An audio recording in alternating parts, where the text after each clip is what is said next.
नमस्कार, हल्ला बोल टीवी देख रहे हैं आप। मैं हूं आपके साथ प्रियंका। बता दें कि कल प्रियंका गांधी बिहार आने वाली है और परसों राहुल गांधी आने वाले हैं बिहार। उनके साथ कई बड़े नेता भी मौजूद रहेंगे और छठ के बाद ये चुनाव प्रचार और भी ज्यादा तेज होगा। इसी विषय पे और भी ज्यादा जानकारी देंगे हल्ला बोल टीवी के संपादक दीपक शर्मा।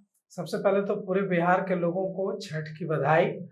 पूरे भारत के लोगों, पूरी दुनिया के लोगों जो छठ पर्व, छठ महापर्व में आस्था रखते हैं, मनाते हैं, उन सबको बधाई।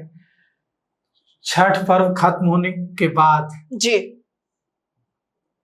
चुनाव महापर्व में तेजी आएगी। जी, छठ पर्व महापर्व है बिल्कुल। और लोकतंत्र का सबसे महापर्व क्या है? चुनाव। चुनाव तो लोग छठ महापर्व खत्म होगा और लोकतंत्र का जो महापर्व है चुनाव, इसमें तेजी आएगी। जी, कैसे तेजी आएगी कि तमाम जो बड़े नेता हैं वो बिहार का रुख करेंगे। जी, कल प्रियंका गांधी आ रही हैं बेगूसराय के बछवाड़ा विधानसभा में, उनकी सभा है। जी, वहां से जो कांग्रेस के उम्मीदवार हैं शिव प्रकाश गरीबदास, उनके लिए भी प्रचार करने बछवाड़ा जा रहे हैं। जी, बेगूसराय के बछवाड़ा सीट पर कांग्रेस फ्रेंडली फाइट में है। वहां शिव प्रकाश गरीबदास भी हैं और सीपीआई के अवधेश राय भी जी, तो और सामने एनडीए के नेता भी हैं जो वहां से विधायक हैं, पिछली बार लगभग 300 वोटों से जीते थे। तो कुल मिलाकर हालत वहां ये है कि फ्रेंडली फाइट में एक तरफ सामने खेल मंत्री हैं एनडीए की तरफ से जी, और दूसरी तरफ शिव प्रकाश गरीबदास हैं जो कांग्रेस के उम्मीदवार हैं और तीसरी तरफ वहां से सीपीआई के उम्मीदवार हैं और चौथी तरफ वहां से जनसुराज के उम्मीदवार हैं।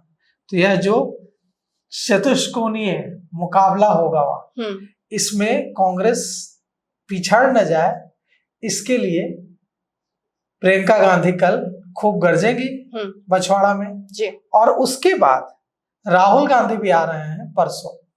राहुल गांधी कहां कहां जाएंगे इसकी जानकारी भी आनी बाकी है। अच्छा, लेकिन कल एक और बड़ी चीज होने वाली है।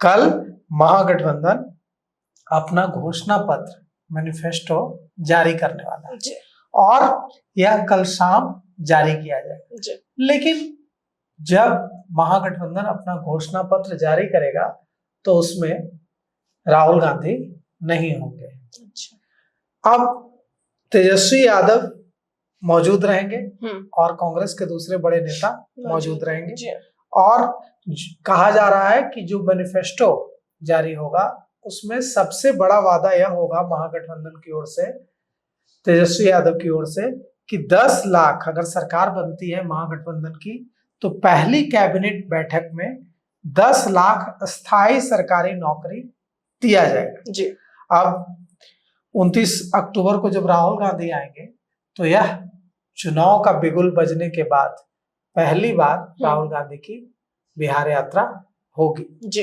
राहुल गांधी ने थोड़ी देर लगा दी, उनको और पहले आना चाहिए था। उनके आने से कैसे, देखिए जब वे आए थे और उन्होंने वोटर अधिकार यात्रा निकाली थी तो उससे कैसे कांग्रेस को फायदा हुआ था। लेकिन उसके बाद इतना गैप हो गया कि राहुल गांधी के दोबारा फिर अगर उस तरह से यात्राएं निकलती, फिर से वो सक्रियता दिखाते तो उससे ज्यादा फायदा होता, लेकिन गैप थोड़ा ज्यादा हो गया। अब कांग्रेस ने 40 स्टार प्रचारकों की सूची तैयार की है बिहार के लिए और ये जो सूची है इसमें मल्लिकार्जुन खड़गे, सोनिया गांधी, इसमें अशोक गहलोत, इसमें तमाम जो नेता हैं प्रियंका गांधी, राहुल गांधी और दूसरे नेता, तमाम नेता शामिल हैं, कृष्णा अल्लावरू शामिल हैं और तमाम इमरान प्रतापगढ़ी शामिल हैं। उधर यूपी के पूर्व मुख्यमंत्री और समाजवादी पार्टी के सुप्रीमो अखिलेश यादव भी अपनी पत्नी डिंपल यादव और जो दूसरे जो नेता हैं आजम खान, किरण मेनंदा, उन सबको बिहार भेज रहे हैं तेजस्वी यादव की मदद करने के लिए।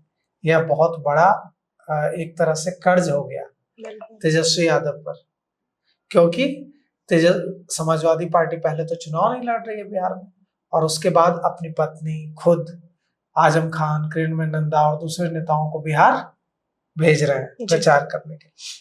अभी एक और विवाद हुआ है। यह विवाद यह हुआ है कि आपने सुना ही होगा कि एक बड़े बाहुबली की बेटी चुनाव लड़ रही है लालगंज से, शिवानी शुक्ला। ये मुन्ना शुक्ला की बेटी है। अब मुन्ना शुक्ला की बेटी शिवानी शुक्ला आरजेडी की उम्मीदवार है लालगंज से।